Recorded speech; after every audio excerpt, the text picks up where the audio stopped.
¿Cómo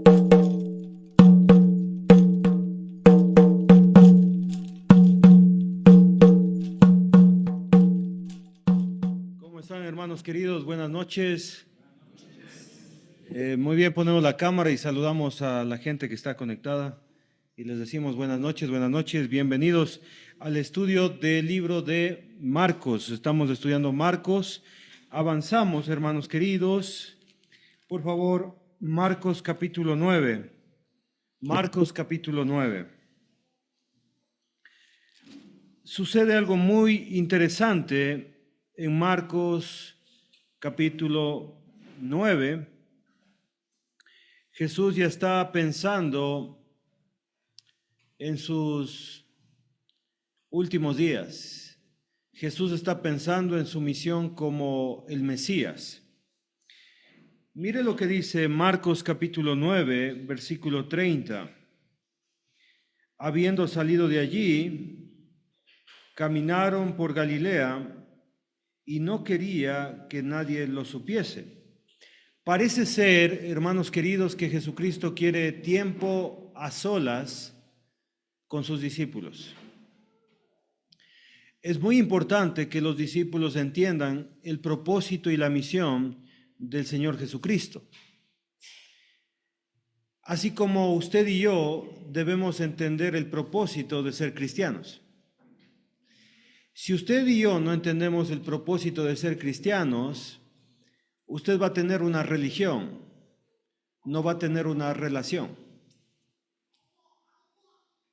Y esto es muy interesante, que hay cristianos, hermanos queridos, que lo que les importa es cumplir con reunirse, cumplir con tomar la cena del Señor los días domingos, cumplir con ofrendar, y bueno, estamos, ¿no?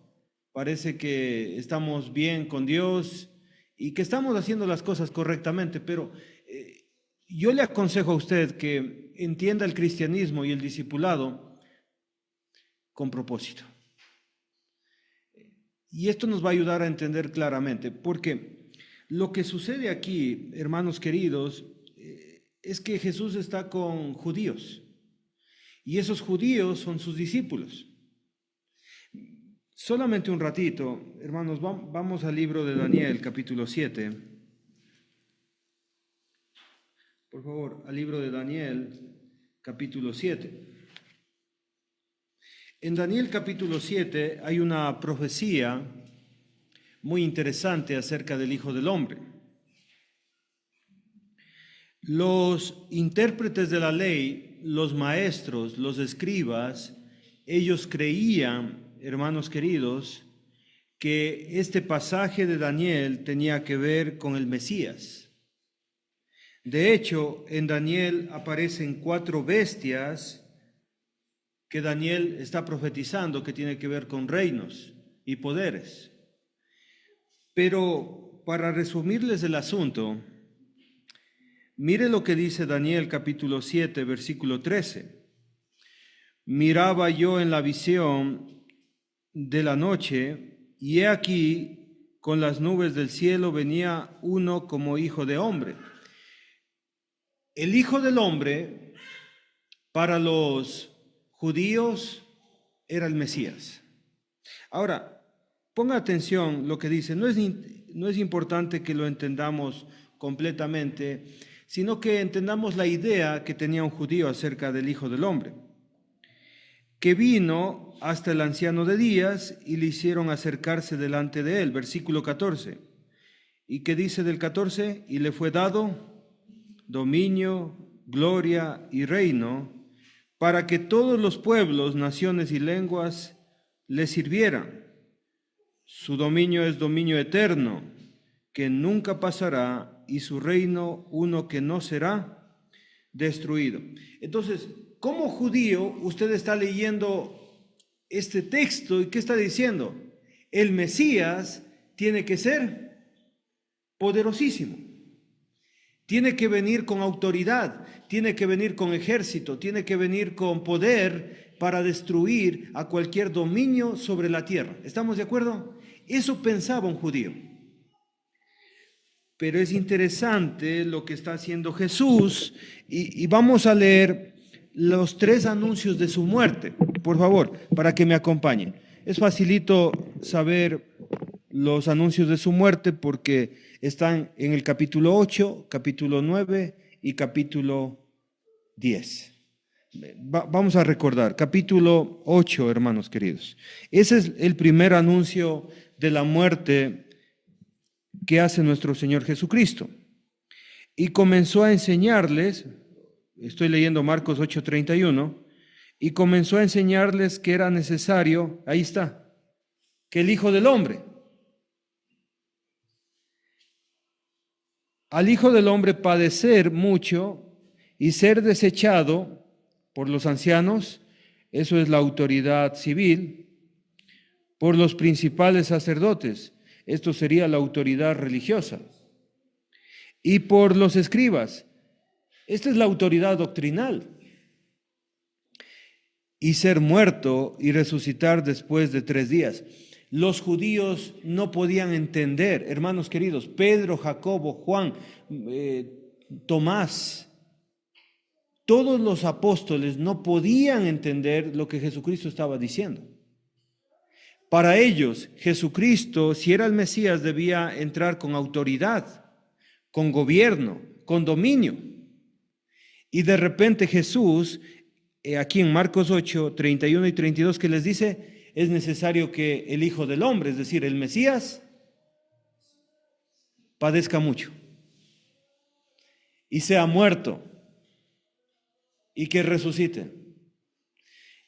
Hermanos queridos, esto es muy, pero muy profundo. De hecho, le dice aquí en el capítulo 9, el que vamos a leer ahorita mismo, versículo 31, porque enseñaba a sus discípulos y les decía, el Hijo del Hombre será, otra vez, Mesías, el Hijo del Hombre, el Hijo del Hombre será entregado en manos de hombres y le matarán, pero después de muerto resucitará al tercer día. Esta idea, hermanos queridos, era tan difícil para ellos, esta doctrina era tan profunda para ellos y tan difícil de asimilar, que dice, que en el 32 que dice, pero ellos ¿qué? No entendían esta palabra. Esta idea era tan difícil de entender porque ellos tenían un concepto muy equivocado acerca del Mesías. El que te va a salvar, el que te va a librar del yugo de los reinos, tiene que padecer mucho, tiene que sufrir, va a caer en manos de hombres y le matarán. Por eso ellos, versículo 32, no entendían esta palabra y no solamente no entendían esta palabra, sino que también tenían miedo de preguntarle. Era tan difícil este concepto acerca del Mesías que a ellos les daba miedo preguntar más. De hecho, conozco a cristianos que no quieren estudiar la Biblia porque les da miedo conocer más. Y esto es una idea equivocada, hermanos. Entre más conocimiento tenemos, más entendemos el propósito de Dios. Y ellos, discípulos de Jesús, decían, este tema no queremos hablar. Mejor no le preguntemos sobre este tema. Está difícil entender esto, porque para ellos era difícil entender que su maestro, que les había enseñado durante 3 años, porque ya estamos al final de su ministerio, diga, tengo que morir. Me van a maltratar. Voy a padecer mucho y voy a terminar muerto por los principales sacerdotes, por los escribas y por los ancianos. Qué interesante, ¿verdad? Ahora, capítulo 10. La tercera ocurrencia, como lo dice mi hermano Bob, la tercera ocurrencia de la resurrección de Jesucristo. Marcos 9, versículo 33. Mire lo que dice aquí. He aquí subimos a Jerusalén.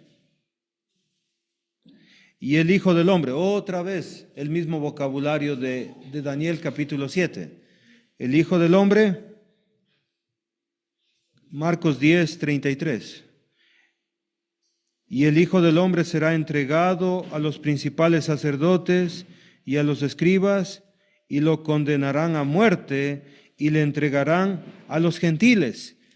Mire el 34. Le encarnecerán, se burlarán de él, le azotarán, le escupirán y escupirán en él y le matarán. Mas al tercer día resucitará. Entonces los discípulos les parece difícil este conocimiento acerca del Mesías. No lo entienden. ¿Cómo es posible que aquel que les va a liberar tenga que ser maltratado por las autoridades? ¿Cómo es posible? ¿Cómo es posible que los gentiles lo van a matar? Es inconcebible para ellos pensar, hermanos queridos, en esto. Y decide, en versículo 32, no preguntarle. De hecho, el apóstol Pedro, mire lo que hace, capítulo 8, hermanos queridos, después que Jesús les explica claramente, versículo 32, Marcos 8, 32, esto les decía claramente. Jesús ya no está hablando por parábolas. Jesús está hablando con lenguaje sencillo, con lenguaje directo, y les está diciendo, Jesús que va a ser crucificado, que va a morir, que le van a azotar. Entonces Pedro le tomó aparte y comenzó a reconvenirle. Es decir, esta palabra reconvenirle es a exhortarle duramente, a reprenderle duramente. En el libro de Mateo, de Lucas, encontramos más información acerca de esto.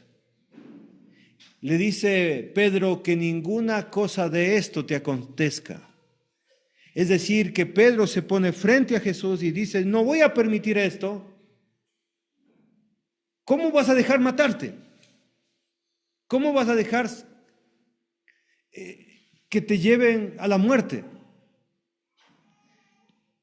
Y Jesús le dice, versículo 33, pero volviéndose y mirando a los discípulos, reprendió a Pedro diciendo, y mire lo que dice, quítate delante de mí, Satanás, porque no pones la mira en las cosas de Dios, sino en la de los hombres. Parece ser, hermanos queridos, que usted y yo debemos aprender en esta vida a entender el propósito de Dios. ¿Cómo es posible que mi libertador sea maltratado, muera y sea crucificado? ¿Cómo es posible? Eso era el pensamiento de los judíos.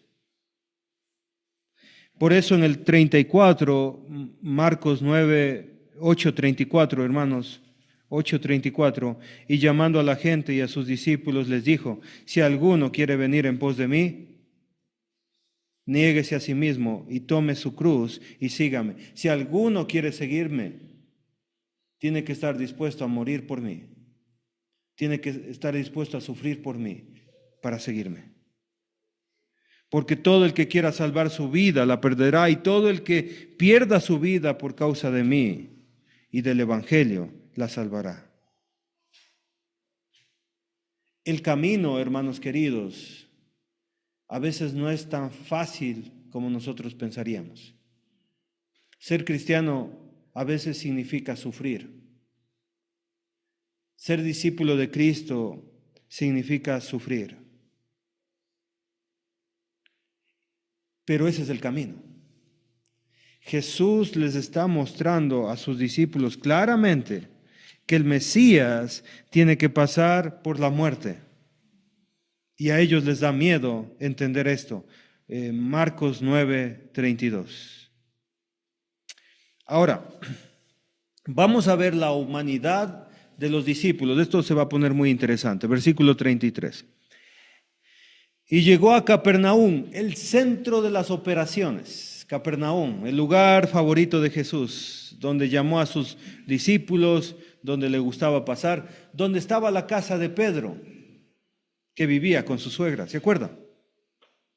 Y cuando estuvo en casa, esta casa es muy probable que sea la casa de Pedro. Cuando dice casa en Jerusalén, es la casa de Betsaida. La casa ¿de quién? De María, de Lázaro y de Marta. Ok, pero aquí estamos en la casa de Pedro, muy probablemente. Póngame atención, ¿cuál es la pregunta que hace Jesús? ¿En qué estaban pensando sus discípulos?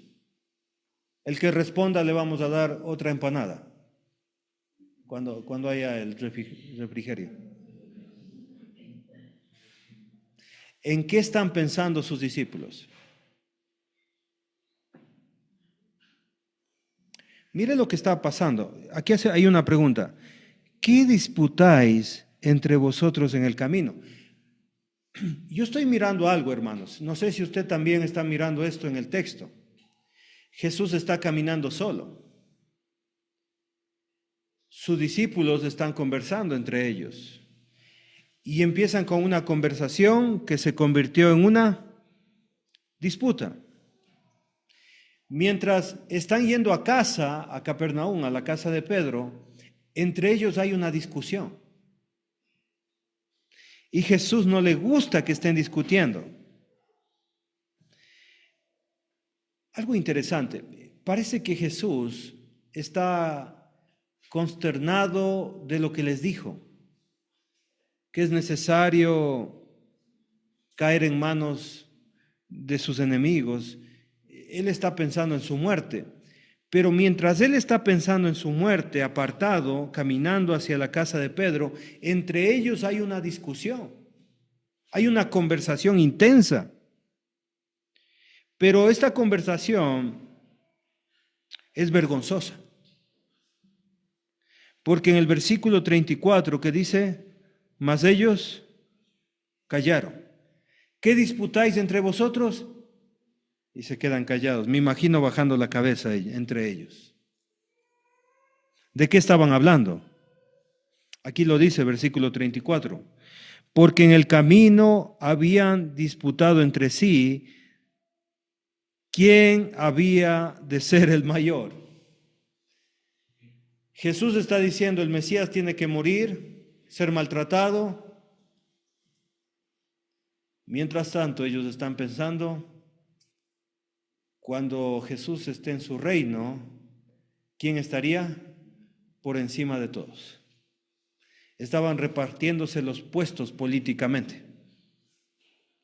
Verás, yo voy a administrar la economía, tú vas a administrar los ejércitos, tú vas a administrar el ministerio, no sé.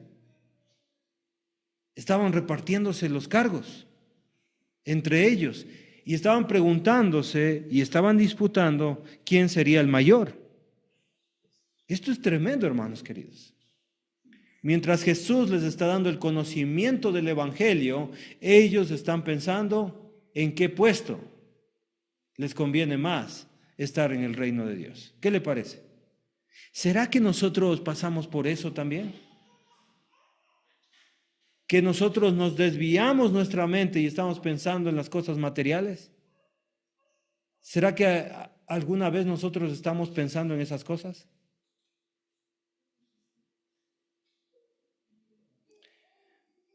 Lo que hace Jesús es muy interesante, versículo 35. Entonces Él se sentó. ¿Sabe qué significa esta frase? Entonces Él se sentó. Eso es lo que hacían los rabinos cuando iban a dar una clase. Si el rabino se dispone, se sienta, significa que es el momento de aprender la sabiduría del rabino. Después de que todos agacharon la cabeza porque habían estado discutiendo de quién sería el mayor, Jesús se sienta y les va a dar una cátedra de lo que significa la autoridad dentro del reino de Dios.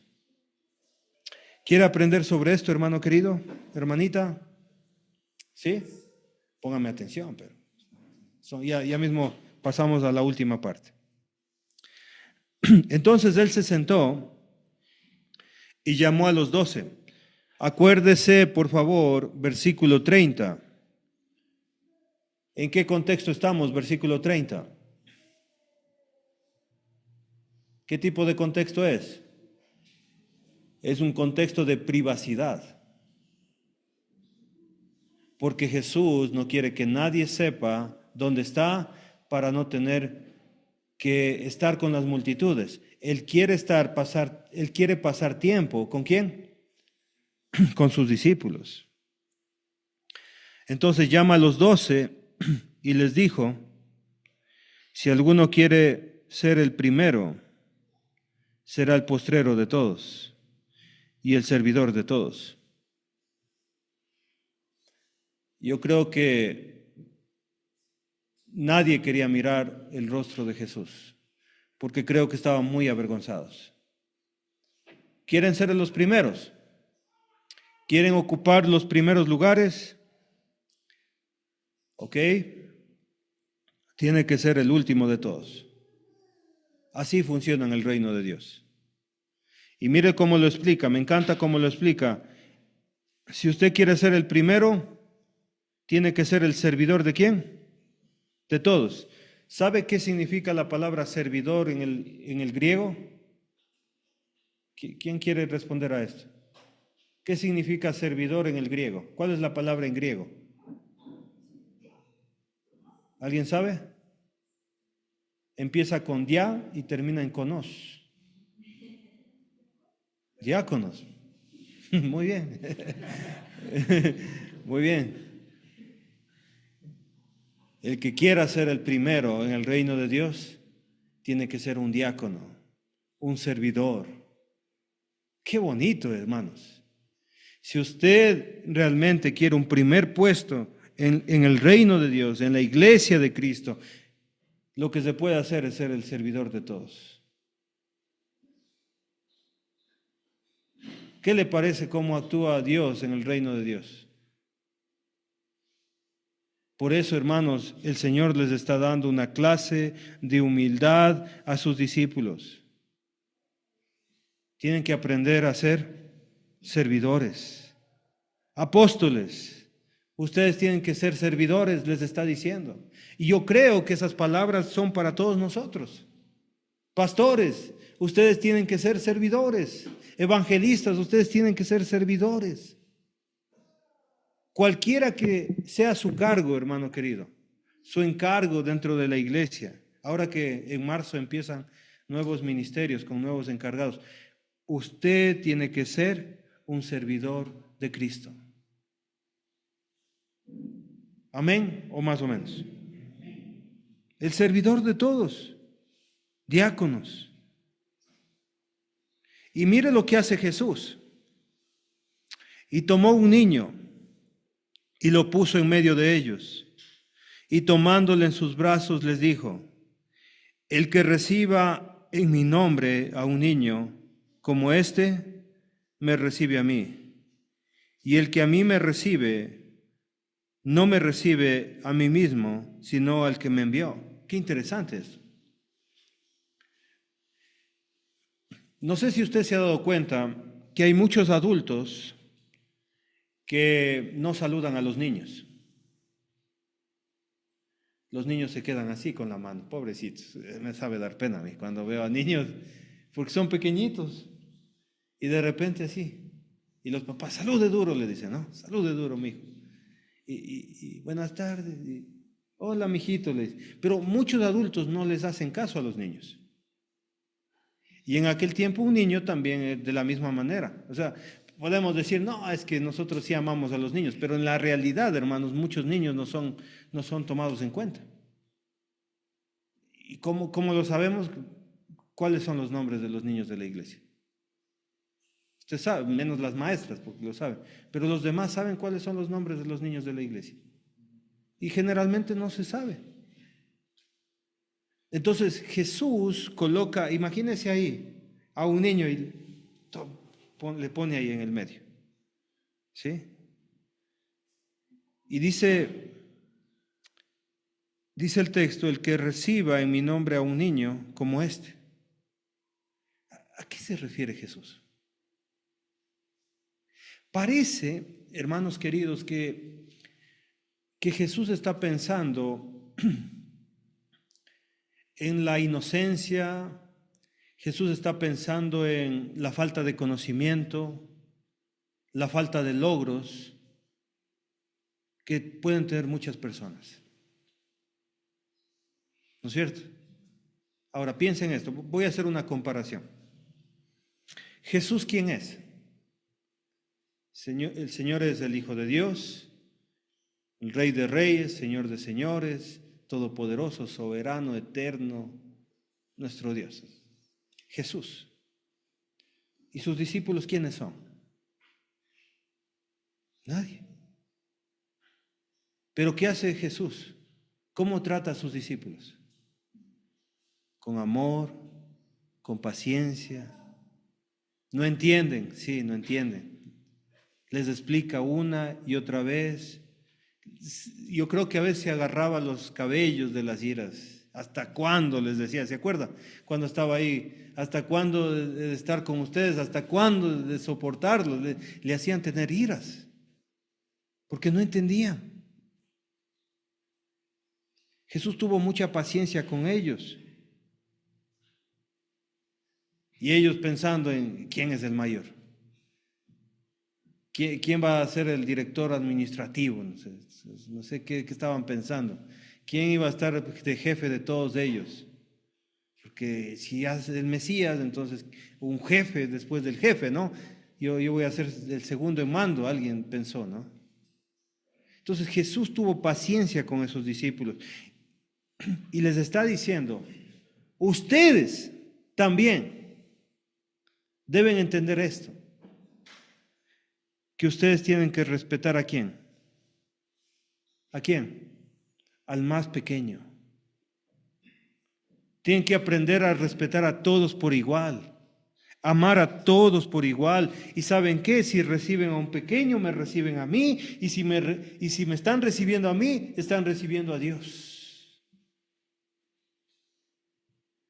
Y el que es último va a ser primero. Y el que sirve va a ser el mayor. Tremendo mensaje para sus discípulos. Pero a veces queremos autoridad. A veces queremos poder. ¿Usted quiere que en su casa haya orden como esposo, como esposa? ¿Qué tiene que hacer? Servir. ¿Usted quiere que le vaya bien? Sirva. En la iglesia debemos ser servidores, amados hermanos. ¿Qué le parece lo que pensaban los discípulos? Tremendo, ¿no? Este fue el sermón de nuestro Señor Jesucristo. Espero que haya cambiado un poquito su mentalidad acerca del reino de Dios. Espero que usted vaya entendiendo su propósito aquí en la tierra. ¿Vamos a servir a los demás? ¿Vamos a amar a los demás? ¿O nos creemos jefes? Pásame esto, pásame aquello. Yo quiero esto. Yo mando aquí. Si no se hace como yo digo, hay problemas. Es un problema eso. En el reino de Dios, hermanos queridos, vamos a ser siervos. Y que el Señor les bendiga y que nos bendiga a todos para poder entender cómo funciona el reino de Dios. Tenemos que pasar por ese camino. Y ese camino es a veces un camino de sufrimiento, pero podemos seguir adelante. Que Dios les bendiga, hermanos queridos. Nos vemos la siguiente clase.